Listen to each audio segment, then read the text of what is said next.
Stretcher पर बीमार महिला, खून से भरी ड्रिप, स्ट्रेचर को खींचता पति और खून से भरी बोतल को थाम कर चलता मासूम।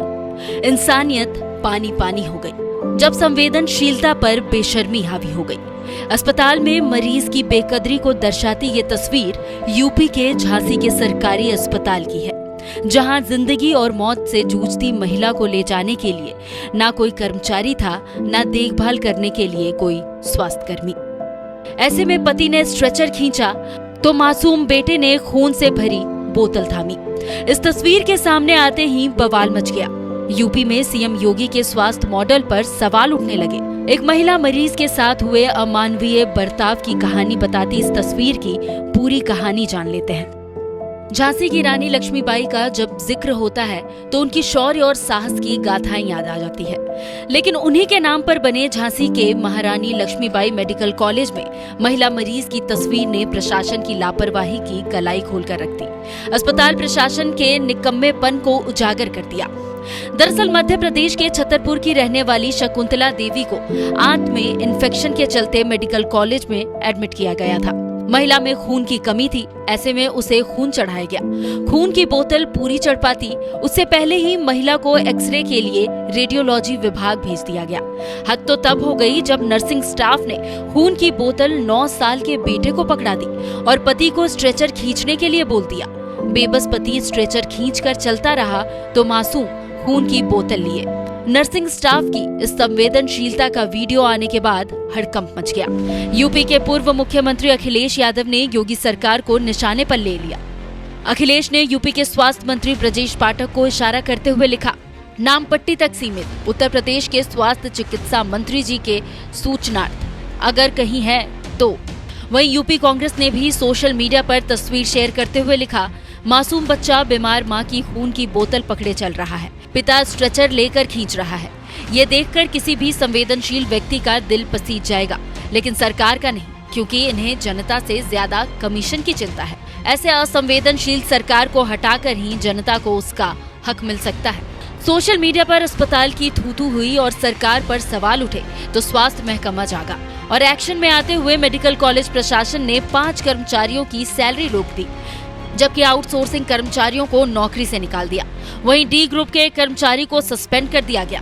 सीएमएस डॉक्टर सचिन माहुर खुद वार्ड पहुंचे और सीसीटीवी खंगालने लगे। डॉक्टर सचिन माहुर ने माना कि खून चढ़ाने के दौरान मरीज को जांच के लिए भेजना पूरी तरह गलत था।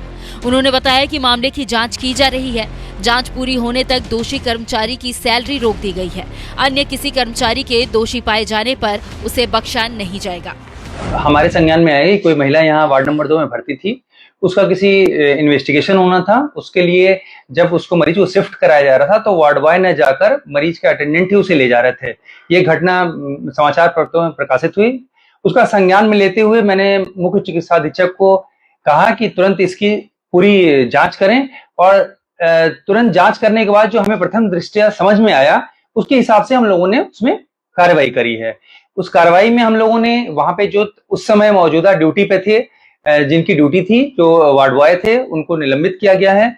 2 आउटसोर्स कर्मचारी थे, एक नर्सिंग स्टाफ था, एक वार्ड बॉय था, उनकी सेवाएं समाप्त कर दी गई हैं। और जो नर्सिंग स्टाफ वहां परमानेंट था उनको कारण बताओ नोटिस जारी किया गया है और उनसे उनके वेतन भी रोकने का आदेश जारी कर दिए गए हैं। कुल 5 स्टाफ पे कार्रवाई करी गई है। सर क्या मामला क्या था फिर? मामला यही था कि जब मरीज को शिफ्ट किया जा रहा था तो मरीज को शिफ्ट करने का कार्य वहां पे उपस्थित वार्ड बॉय का था और नर्सिंग स्टाफ द्वारा इसे कराया जाना चाहिए था। तो उसमें वो ऐसा जो फोटो में आया कि वो नर्सिंग स्टाफ जो वार्ड बॉय थे वो लेके नहीं जा रहे थे, मरीज के तीमारदार ही मरीज को शिफ्ट करा रहे थे। जो खून लिए था क्या? नहीं, मरीज को पेट का इन्फेक्शन था, उसे ब्लड ट्रांसफ्यूजन हो रहा था और उसमें कुछ इमरजेंसी में ट्रांसफर करना था, तो वो उसमें दिक्कत नहीं थी। दिक्कत ये थी कि उसको नर्सिंग स्टाफ द्वारा वार्ड बॉय के थ्रू ही शिफ्ट कराया जाना चाहिए था, जो कि उस समय ये कार्य नहीं किया गया। जी नहीं, इमरजेंसी में अगर कुछ इन्वेस्टिगेशन किया जाता तो करा जाता, ऐसी कोई बात नहीं है। इमरजेंसी में मरीज को ओटी में भी शिफ्ट कराया जाता है, ब्लड ट्रांसफ्यूजन कोई दिक्कत हो तो कर सकते हैं, कोई ऐसी बात नहीं। बहरहाल झांसी मेडिकल कॉलेज की बदहाली के पहले भी कई मामले सामने आ चुके हैं। इस घटना ने एक बार फिर अस्पताल प्रशासन के रवैये पर सवाल खड़े कर दिए हैं मरीजों के लिए प्रशासन का ऐसा लापरवाह रवैया दर्शाता है कि कैसे अस्पताल प्रशासन एक जान की कीमत संवेदनशीलता से वसूलता है। मरीजों के लिए प्रशासन का एक लापरवाह रवैया दर्शाता है कि कैसे अस्पताल प्रशासन एक जान की कीमत संवेदनहीनता से वसूलता है।